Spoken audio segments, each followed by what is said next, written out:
She called it ugly and said it was poorly made. She laughed at my son's poor taste, despite him being very distraught. This was the first time, however, that my husband got very angry at her and asked her to go to her room. She was so scared of his reaction that she went without any protest. This Christmas, Jamie was supposed to be with her mother. On Christmas Eve, her mother dropped her off at our house very early in the morning. Her new husband had decided he didn't want her to go with them to his parents' house, where they usually spend Christmas. Jamie was on the verge of tears, standing there listening to her mother making excuses to my husband and me. My husband hugged Jamie the whole time, and I tried to fight away my tears. After her mom left, she went upstairs to her room to sleep. I also went to sleep since we don't usually wake up this early on holidays. My husband went to the gym, and later he was going to the train station to bring my parents who were going to celebrate Christmas with us. When I woke up the next morning, I heard my son screaming and crying downstairs. I ran down in horror. Jamie had decided to break the stool my son had built with his grandpa. She was trying to shove it in the fireplace. When she saw me, she smirked and said she didn't want ugly furniture in her house. I pulled her away and told her to go to her room and try to get the pieces of wood out of the fireplace. That was when she threw a scalding hot liquid in my face.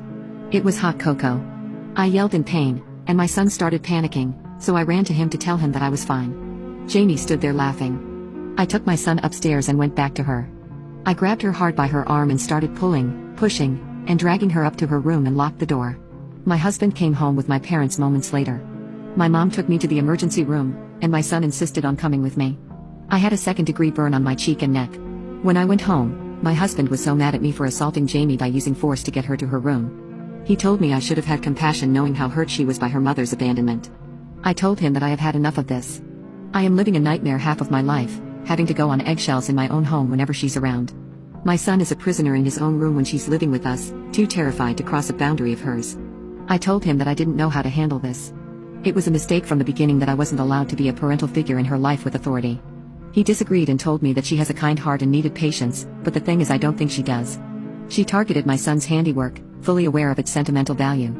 Then she targeted my face because she always hated the fact that my husband thinks I am beautiful and is open with complimenting my eyes and smile. I didn't stay there for Christmas. I took my son and parents and went to my parents' home where I live now. My husband is in panic mode. He's been texting and calling me all the time, trying to get me to move back and work things out. Jamie even texted apologizing, but I don't know what to do. I love him so much, but I'm ashamed to say that I hate that girl. My son starts hyperventilating at the thought of living with her again. And what about my unborn baby? I feel sick at the thought of having half custody and being at the mercy of his half-sister when it's my husband's week. This thought makes me want to have an abortion. Please tell me if there's another solution to this hell I'm living.